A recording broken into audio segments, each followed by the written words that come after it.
നമസ്കാരം. മമതാ ബാനർജിയുടെ ഇസ്ലാം പ്രീണന രാഷ്ട്രീയവും വോട്ട് ബാങ്ക് തന്ത്രങ്ങളും ഇന്നോ ഇന്നലെയോ തുടങ്ങിയ താൽക്കാലിക കസർത്തുകളല്ലെന്നും അതിന് കൃത്യമായ വിദ്യാഭ്യാസ പശ്ചാത്തലവും ദശാബ്ദങ്ങളുടെ ആസൂത്രണവും ഉണ്ടെന്നുള്ള ഞെട്ടിക്കുന്ന യാഥാർത്ഥ്യങ്ങളാണ് ഇപ്പോൾ പുറത്തു വരുന്നത്. മമതാ ബാനർജിയുടെ പഴയകാല കോളേജ് ഐഡന്റിറ്റി കാർഡ് ഇന്റർനെറ്റിലും വിവിധ സോഷ്യൽ മീഡിയ പ്ലാറ്റ്ഫോമിലും വ്യാപകമായി പ്രചരിക്കാൻ തുടങ്ങിയതോടെയാണ് ബംഗാളിലെ ഭൂരിപക്ഷ സമൂഹത്തെ വഞ്ചിക്കുന്ന ഈ പ്രീണന നയങ്ങളുടെ വേരുകൾ എവിടെയാണെന്ന് പൊതുസമൂഹത്തിന് മനസ്സിലായത്. കൊൽക്കത്ത സർവകലാശാലയിൽ നിന്ന് മമതാ ബാനർജി ബിരുദാനന്തര ബിരുദം നേടിയത് ഇസ്ലാമിക് ഹിസ്റ്ററി അഥവാ ഇസ്ലാമിക ചരിത്രത്തിലാണെന്ന ഔദ്യോഗിക രേഖ പുറത്തു വന്നത് ബംഗാൾ രാഷ്ട്രീയത്തിൽ മാത്രമല്ല ദേശീയ തലത്തിൽ തന്നെ വലിയൊരു കൊടുങ്കാറ്റ് സൃഷ്ടിച്ചിരിക്കുകയാണ്. ഒരു ജനപ്രതിനിധിയോ ഭരണാധികാരിയോ പഠിച്ച വിഷയം അവരുടെ വ്യക്തിപരമായ സ്വാതന്ത്ര്യമായി കാണാമെങ്കിലും മമതയുടെ കാര്യത്തിൽ അവർ കോളേജിൽ പഠിച്ച ഇസ്ലാമിക് ചരിത്രമാണ് പിൽക്കാലത്ത് പശ്ചിമ ബംഗാൾ എന്ന അതിർത്തി സംസ്ഥാനത്തെ ഒരു വിഘടനവാദ കേന്ദ്രമാക്കാനും ഭീകരവാദികളുടെ സുരക്ഷിത താവളമാക്കാനും അവർക്ക് പ്രേരണ നൽകിയത്. സ്വന്തം രാജ്യത്തെ സാധാരണക്കാരായ ജനങ്ങളെ നികുതിദായകരെയും പട്ടിണിക്കിട്ടും അവഗണിച്ചും അതിർത്തി കടന്ന് നിയമവിരുദ്ധമായി രാജ്യത്തേക്ക് നുഴഞ്ഞു കയറുന്ന ബംഗ്ലാദേശി ഇസ്ലാമിസ്റ്റുകളെയും ഭീകരവാദികളെയും ഇരു കൈ നീട്ടി സ്വീകരിക്കുന്ന മമതയുടെ നയം അവരുടെ ചിന്താഗതിയിൽ തന്നെ വേരൂന്നിയ ഇസ്ലാമിക പ്രീണനത്തിന്റെ പ്രതിഫലമാണെന്നത് ഈ ID കാർഡ് അടിവരയിടുന്നു. മമതാ ബാനർജിയുടെ വിദ്യാഭ്യാസ നാൾവഴികളിലേക്ക് ആഴത്തിൽ കണ്ണോടിച്ചാൽ തന്നെ അവരുടെ പിൽക്കാല രാഷ്ട്രീയ അജണ്ടകളുടെയും ഹിന്ദു വിരുദ്ധ നിലപാടുകളുടെയും അടിത്തറ എവിടെയാണെന്ന് കൃത്യമാക്കി മനസ്സിലാക്കാൻ സാധിക്കും. 1970 ദേശബന്ധു ശിശു ശിക്ഷാലയത്തിൽ നിന്ന് ഹയർ സെക്കൻഡറി ബോർഡ് പരീക്ഷ പൂർത്തിയാക്കിയ മമത തുടർന്ന് ജോഗമയ ദേവി കോളേജിൽ ചേരുകയും അവിടെ നിന്ന് ചരിത്രത്തിൽ ബിരുദം കരസ്ഥമാക്കുകയും ചെയ്തു. ഭാരതത്തിന്റെയോ ലോകത്തിന്റെയോ പൊതുവായ ചരിത്രം പഠിക്കുന്നതിന് പകരം തുടർ പഠനത്തിനായി മമത തിരഞ്ഞെടുത്തത് കൊൽക്കത്ത സർവകലാശാലയിലെ ഇസ്ലാമിക് ഹിസ്റ്ററി ആൻഡ് കൾച്ചർ എന്ന പ്രത്യേക വിഭാഗമായിരുന്നു. അവിടെ നിന്നാണ് അവർ ഇസ്ലാമിക ചരിത്രത്തിൽ ബിരുദാനന്തര ബിരുദം നേടിയത്. പിന്നീട് കൊൽക്കത്തയിലെ ജോഗേഷ് ചന്ദ്ര ചൗധരി ലോ കോളേജിൽ നിന്ന് നിയമ ബിരുദവും അവർ കരസ്ഥമാക്കിയിട്ടുണ്ട്. എന്നാൽ ഈ നിയമ ബിരുദത്തെക്കാളും ചരിത്ര ബിരുദത്തെക്കാളും മമതയുടെ പിൽക്കാല രാഷ്ട്രീയ ജീവിതത്തെയും ഭരണശൈലിയെയും പൂർണ്ണമായി സ്വാധീനിച്ചത് ഇസ്ലാമിക ചരിത്രത്തിലെ ആ ബിരുദാനന്തര ബിരുദമാണെന്നത് ബംഗാളിലെ ഇന്നത്തെ ഭീകരാവസ്ഥ വിളിച്ചോതുന്നുണ്ട്. ഇസ്ലാം മതവിഭാഗത്തിന്റെ ചരിത്രവും അവരുടെ വികാസവും ഭാരതത്തിന് മേലുള്ള അവരുടെ അധിനിവേശങ്ങളും മാത്രം ആഴത്തിൽ പഠിച്ചെടുത്ത ഒരു ബുദ്ധി പിൽക്കാലത്ത് പശ്ചിമ ബംഗാളിലെ ഭൂരിപക്ഷ ഹിന്ദു സമൂഹത്തെ അടിച്ചമർത്താനും ക്രൂരമായി വേട്ടയാടാനും ന്യൂനപക്ഷ വോട്ട് ബാങ്ക് ഉറപ്പിച്ചു നിർത്താനും കൃത്യമായി അത് ഉപയോഗിക്കുകയായിരുന്നു. ഈ വിദ്യാഭ്യാസ പശ്ചാത്തലമാണ് അവരെ പിൽക്കാലത്ത് മുസ്ലിം പ്രീണനത്തിന്റെ പ്രവാചകയായി മാറ്റിയതെന്നും ബംഗാളിലെ ഹൈന്ദവ പാരമ്പര്യങ്ങളെയും ആചാരങ്ങളെയും തച്ചുടയ്ക്കാൻ അവർക്ക് കരുത്തു നൽകിയതെന്നും ജനങ്ങൾ പരസ്യമായി വിളിച്ചു പറയുന്നു. ഈ ഇസ്ലാമിക പ്രീണനത്തിന്റെയും വിനാശകരമായ വോട്ട് ബാങ്ക് രാഷ്ട്രീയത്തിന്റെയും ഏറ്റവും വലിയ ദുരന്തം അനുഭവിച്ചത് പശ്ചിമ ബംഗാളിലെ യഥാർത്ഥ നികുതിദായകരും പാവപ്പെട്ട സാധാരണക്കാരായ ജനങ്ങളുമാണ്. അയൽ രാജ്യമായ ബംഗ്ലാദേശിൽ നിന്ന് അതിർത്തി കടന്ന് നിയമവിരുദ്ധമായി ഇന്ത്യയിലേക്ക്, പ്രത്യേകിച്ച് ബംഗാളിലേക്ക് ലക്ഷക്കണക്കിന് ഇസ്ലാമിസ്റ്റുകളാണ് പ്രതിദിനം നുഴഞ്ഞു കയറിയിരുന്നത്. ഇത്തരത്തിൽ രാജ്യസുരക്ഷയ്ക്ക് തന്നെ ഭീഷണിയായി എത്തുന്ന അനധികൃത കുടിയേറ്റക്കാർക്ക് അതിവേഗത്തിൽ ആധാർ കാർഡും വോട്ടർ ID-യും റേഷൻ കാർഡും ഉൾപ്പെടെയുള്ള ഇന്ത്യൻ രേഖകൾ താലത്തിൽ വെച്ചു കൊടുക്കുന്ന ഭരണ സംവിധാനമായിരുന്നു മമതയുടേത്.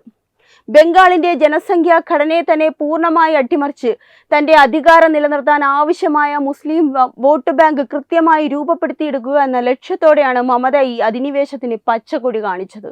ഇതിന്റെ ഏറ്റവും ക്രൂരവും ഭീകരവുമായ മുഖമാണ് സംസ്ഥാനത്തെ പ്രമുഖ ജനക്ഷേമ പദ്ധതിയായ ലക്ഷ്മി ഭണ്ഡാർ പദ്ധതിയിൽ നിന്ന് ദൃശ്യമാകുന്നത്. പശ്ചിമ ബംഗാളിലെ പാവപ്പെട്ട കുടുംബങ്ങളിലെ സ്ത്രീകൾക്ക് പ്രതിമാസ സാമ്പത്തിക സഹായം നൽകി അവരെ മുൻനിരയിലേക്ക് കൊണ്ടുവരാൻ വേണ്ടി വിഭാവനം ചെയ്ത കോടിക്കണക്കിന് രൂപ സർക്കാർ ഖജനാവിൽ നിന്ന് ചെലവഴിക്കുന്ന ഈ പദ്ധതിയുടെ ആനുകൂല്യങ്ങൾ യഥാർത്ഥ അർഹരായ ബംഗാളി ഹിന്ദു സ്ത്രീകൾക്കല്ല ലഭിച്ചത്. മമതയുടെ സംരക്ഷണയിൽ അതിർത്തി വഴി അനധികൃതമായി നുഴഞ്ഞു കയറിയ ലക്ഷക്കണക്കിന് ബംഗ്ലാദേശി മുസ്ലിം സ്ത്രീകളാണ് ഈ പദ്ധതിയുടെ അല്ലെങ്കിൽ കോടികളുടെ ആനുകൂല്യങ്ങൾ പരസ്യമായി കൈപ്പറ്റിക്കൊണ്ടിരുന്നത്. സ്വന്തം നാട്ടിലെ പാവപ്പെട്ട ഹിന്ദുക്കൾ ജീവിക്കാൻ മാർഗമില്ലാതെ നരകിക്കുമ്പോൾ, സർക്കാർ ആനുകൂല്യങ്ങൾക്കായി ഉദ്യോഗസ്ഥരുടെ മുന്നിൽ കെഞ്ചി നടക്കുമ്പോൾ, വോട്ട് ബാങ്ക് മാത്രം ലക്ഷ്യമിട്ട് വിദേശ കുടിയേറ്റക്കാർക്ക് ഇന്ത്യൻ നികുതി പണം വെച്ചു വിളമ്പുന്ന മമതയുടെ രാജ്യദ്രോഹപരമായ നയം കടുത്ത ജനരോഷത്തിനാണ് ബംഗാളിൽ വഴിവെച്ചത്. ബംഗാളിൽ ദുർഗാപൂജയ്ക്കും ഭഗവാൻ ശ്രീരാമന്റെ നവമി ആഘോഷങ്ങൾക്കും കടുത്ത നിയന്ത്രണം ഏർപ്പെടുത്തുകയും അത്തരം ഹൈന്ദവ റാലികൾക്ക് നേരെ തീവ്രവാദികൾ കല്ലേറും ബോംബേറും നടത്തുമ്പോൾ ആക്രമികൾക്ക് പരസ്യമായ പോലീസ് സംരക്ഷണം നൽകുകയും ചെയ്യുന്ന മമതയുടെ നയം രാജ്യം മുഴുവൻ കടുത്ത ഞെട്ടലോടെയാണ് അന്ന് കണ്ടത്. ഹിന്ദുക്കളുടെ ഉത്സവങ്ങൾക്ക് അനുമതി നിഷേധിക്കുകയും മുഹറം ഘോഷയാത്രകൾക്ക് പ്രത്യേക സൗകര്യങ്ങൾ ഒരുക്കുകയും ചെയ്യുന്ന ഒരു മുൻ മുഖ്യമന്ത്രിയുടെ മാനസികാവസ്ഥയ്ക്ക് പിന്നിൽ കൊൽക്കത്ത സർവകലാശാലയിൽ അവർ പഠിച്ച ഇസ്ലാമിക ചരിത്രത്തിന്റെ സ്വാധീനമുണ്ടെന്നത് വ്യക്തമാണ്.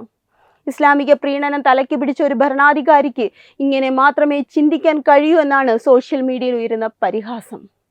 ഭാരതത്തിന്റെ മഹത്തായ സംസ്കാരത്തെയും സനാതന ധർമ്മത്തെയും തള്ളിപ്പറയാനും ബംഗാളിലെ ഒരു മിനി പാകിസ്ഥാനാക്കി മാറ്റാൻ ശ്രമിക്കുന്ന തീവ്രവാദ ശക്തികൾക്ക് ഭരണകൂടത്തിന്റെ തണലൊരുക്കാനും മമതയെ പ്രേരിപ്പിച്ചത് ഈ കോളേജ് കാലത്തെ സ്വാധീനമാണ്. സംസ്ഥാനത്തെ ക്രമസമാധാന നില പൂർണ്ണമായി തകരുകയും സ്ത്രീ പീഡനങ്ങളും രാഷ്ട്രീയ കൊലപാതകങ്ങളും നിത്യസംഭവമായി മാറുകയും ചെയ്തതും മുസ്ലിം വോട്ട് ബാങ്കിന്റെ സംരക്ഷണത്തിനായി മാത്രം സർക്കാർ സംവിധാനങ്ങളും പോലീസും ദുരുപയോഗം ചെയ്യപ്പെട്ടതും മമതയുടെ ഭരണത്തിന്റെ തുടർച്ചയായിരുന്നു. സന്ദേശ് കാലിയിൽ ഹിന്ദു സ്ത്രീകൾക്ക് നേരെ നടന്ന അതിക്രമണങ്ങളും തൃണമൂൽ നേതാക്കളുടെ ഗുണ്ടാ വിളയാട്ടങ്ങളും മമതയുടെ പ്രീണന രാഷ്ട്രീയത്തിന്റെ നേരിട്ടുള്ള ആഘാതങ്ങളാണ്. പഴയ കോളേജ് ഐഡന്റിറ്റി കാർഡിലെ ഒറ്റയൊരു വരി MA ഇൻ ഇസ്ലാമിക് ഹിസ്റ്ററി. ഇത് ഒരു കോഴ്സിന്റെ മാത്രം പേരല്ല, പിൽക്കാലത്ത് ബംഗാളിനെ സനാതന വിരുദ്ധതയുടെയും രാജ്യദ്രോഹ ശക്തികളുടെയും കേന്ദ്രമാക്കി മാറ്റിയ ഒരു വലിയ രാഷ്ട്രീയ അജണ്ടയുടെ വ്യക്തമായ തെളിവ് കൂടിയാണ്. പശ്ചിമ ബംഗാളിൽ ദശാബ്ദങ്ങളായി തൃണമൂൽ കോൺഗ്രസ് തുടർന്നു വന്ന ഈ കടുത്ത പ്രീണന രാഷ്ട്രീയത്തിനും ജനസംഖ്യ അട്ടിമറിക്കും ജനങ്ങൾ നൽകിയ ശക്തമായ തിരിച്ചടിയാണ് സംസ്ഥാനത്ത് സംഭവിച്ച ചരിത്രപരമായ ഭരണമാറ്റം. അതിർത്തി സുരക്ഷയെ പോലും പണയപ്പെടുത്തിക്കൊണ്ട് വോട്ട് ബാങ്ക് ഉറപ്പിക്കാൻ വേണ്ടി മാത്രം മമത സർക്കാർ മുൻപ് കൈക്കൊണ്ട ഇത്തരം ഹിന്ദു വിരുദ്ധ നയങ്ങൾക്കെതിരെ ഉയർന്ന ജനരോഷമാണ് ഒടുവിൽ സുവേന്ദു അധികാരിയുടെ നേതൃത്വത്തിലുള്ള പുതിയ ഭരണകൂടത്തിന് ബംഗാളിൽ വഴിയൊരുക്കിയത്. ഒരു കാലത്ത് സാംസ്കാരിക ദേശീയ പ്രസ്ഥാനങ്ങളുടെ കേന്ദ്രമായിരുന്ന ബംഗാളിനെ വിഘടനവാദികളുടെയും കള്ളക്കടത്തുകാരുടെയും താവളമാക്കി മാറ്റിയ മുൻ ഭരണകൂടത്തിന്റെ ഇസ്ലാമിക താൽപര്യങ്ങൾ തിരിച്ചറിഞ്ഞിട്ടാണ് വോട്ടർമാർ പ്രതികരിച്ചത്. സ്വന്തം മണ്ണിൽ രണ്ടാം തരം പൗരനാക്കപ്പെട്ട ഭൂരിപക്ഷ സമുദായത്തിന്റെ ആത്മാഭിമാനമാണ് മമതയുടെ തകർച്ചയ്ക്കും ബംഗാളിലെ പുതിയ രാഷ്ട്രീയ യുഗപ്പിറവിക്കും കാരണമായത്. മമതാ ബാനർജിയുടെ പഴയ കോളേജ് ഐഡന്റിറ്റി കാർഡിലൂടെ പുറത്തുവന്ന ഈ ഇസ്ലാമിക ചരിത്ര ബിരുദം പിൽക്കാലത്ത് അവർ ബംഗാളിൽ നടപ്പിലാക്കിയ കടുത്ത സനാതന വിരുദ്ധതയുടെ ഒരു ബ്ലൂ പ്രിന്റ് ആയിരുന്നുവെന്ന് വർത്തമാനകാല സാഹചര്യങ്ങൾ അടിവരയിടുന്നു. ദുർഗാപൂജയ്ക്കും രാമനവമി ആഘോഷങ്ങൾക്കും വിലക്കേർപ്പെടുത്തുകയും വിഘടനവാദ ചിന്തകൾക്ക് ഭരണകൂടത്തിന്റെ തണലൊരുക്കുകയും ചെയ്ത മമതയുടെ മുൻഗണനകൾ എങ്ങോട്ടായിരുന്നുവെന്ന് ഇന്ന് ജനങ്ങൾ പരസ്യമായി ചർച്ച ചെയ്യുകയാണ്. ഭാരതത്തിന്റെ കിഴക്കൻ അതിർത്തി സംസ്ഥാനമായ പശ്ചിമ ബംഗാളിൽ കഴിഞ്ഞ ദശാബ്ദങ്ങളിൽ അരങ്ങേറിയത് വ്യവസ്ഥാപിതമായ ഒരു സാംസ്കാരിക അധിനിവേശമായിരുന്നു.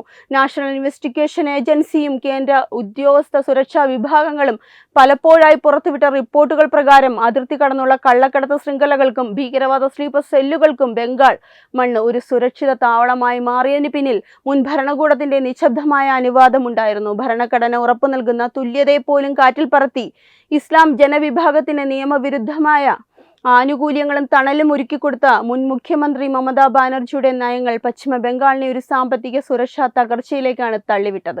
വികസന കാര്യത്തിലും തൊഴിലവസരത്തിലും ബംഗാൾ പിന്നോട്ട് പോയപ്പോഴും മുൻ ഭരണകൂടത്തിന്റെ ഒരേ ഒരു മുൻഗണന ന്യൂനപക്ഷ വോട്ട് ബാങ്കിന്റെ പ്രീണനം മാത്രമായിരുന്നു എന്നതിന്റെ നേർചിത്രമാണ് ഇപ്പോൾ പുറത്തുവരുന്ന അക്കാദമിക് രേഖകളും ചരിത്ര സത്യങ്ങളും വ്യക്തമാക്കുന്നത്.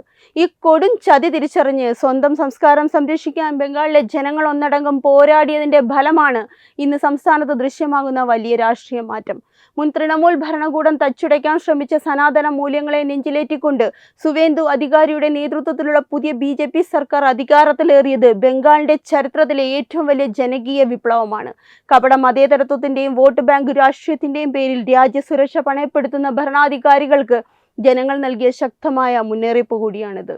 വർഷങ്ങളോളം അടിച്ചമർത്തപ്പെട്ട ഭൂരിപക്ഷ സമൂഹത്തിന്റെ ആത്മാഭിമാനവും നീതിയും തിരികെ പിടിക്കുന്ന പുതിയൊരു ഭരണ സംവിധാനത്തിലൂടെ പശ്ചിമ ബംഗാൾ അതിന്റെ നഷ്ടപ്പെട്ട ദേശീയ പ്രതാപത്തിലേക്ക് തിരികെ നടക്കുകയാണെന്ന്. അധികാരത്തിൽ നിന്ന് പുറത്തായെങ്കിലും അവർ വിതച്ച ഈ പ്രീണന രാഷ്ട്രീയത്തിന്റെ ആഴം എത്രത്തോളം ഉണ്ടായിരുന്നുവെന്ന് പുതിയ തലമുറയെ ബോധ്യപ്പെടുത്താൻ ഈ രേഖകൾ സഹായിക്കും. വെബ് ഡെസ്ക് തത്തുമൈ ന്യൂസ്.